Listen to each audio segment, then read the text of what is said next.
77, 78 तक। ये 4 आयतों में देखिए अल्लाह रब्बुल इज्जत क्या फरमाता है, बगौर सुनिए। अल्लाह देखिए क्या फरमाता है, अल्लज़ीना याकुलूना रिबा ला यक़ूमूना इल्ला कमा यक़ूमुल लज़ीना यतक़ब्बतहु शैतानु मिनल मस। यह आयत मैंने खुद में भी पढ़ी।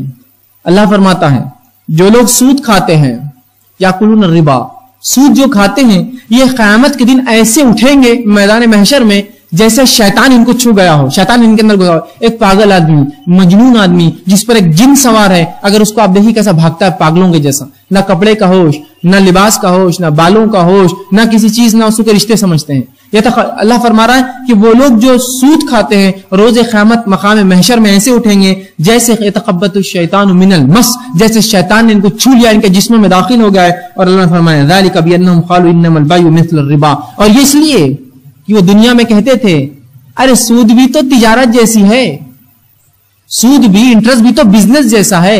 अफसोस ये तो यहूदियों की कौल के रद्द में आयत आई थी। आज बहुत से मुसलमान बोलते हैं कि सूद क्यों हराम है। 5 लाख का घर लिया आपने, किराए से दिया, 10,000 महीने किराया आ रहा है, सही है? हम बोलेंगे हाँ सही है। 5 लाख बैंक में रखे 10,000 मिल रहे, क्या गलत है? अल्लाह ने वही तो कहा ये पागलों जैसे इसलिए उठेंगे कि ये कहते हैं कि सूद तो मिस्ल है, सूद तो बराबर है तिजारत के, सूद तो बराबर है तिजारत के, कह रहे हैं। अल्लाह ने वही कहा कि ये कहते हैं कि सूद तिजारत के बराबर है, लेकिन अल्लाह देखिए क्या फरमाता है, वहल्लल्लाहुल बै वहर्रमर रिबा, लेकिन अल्लाह ने तिजारत को हलाल करार दिया है, सूद को हराम करार दिया है। बात समझ में आई? फायदा तो दोनों में है भाई, लेकिन शरीयत ने उसको हराम करार दिया है।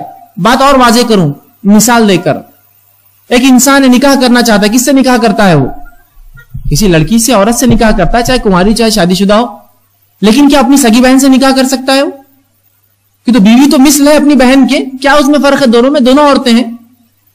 शरीयत ने इसको हलाल किया है और उसको हराम किया मेरे लिए। बात समझ में आ रही? हराम हलाल की तफरीक हम समझने को तैयार नहीं। सूद का जब मामला आया, नहीं बराबर है, देखो 10 लाख का इन्वेस्टमेंट करो, 10,000 महीना पाओ, 10 लाख सूद पे रखो, 10,000 पाओ। क्या है तुम खाली उसमें भाग रहे, किराएदारों को पकड़ रहे और ले रहे? हम तो आराम से बैंक में आता है और हम ले लेते हैं। ये मिसल नहीं है रिबा। रिबा कभी भी तिजारत के मिसल नहीं हो सकती।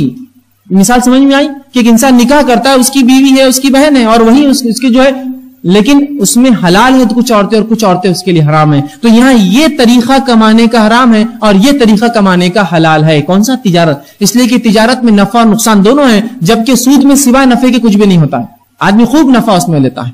ठीक है, आइए आगे अल्लाह फरमाता है इसी आयत के अगले हिस्से में,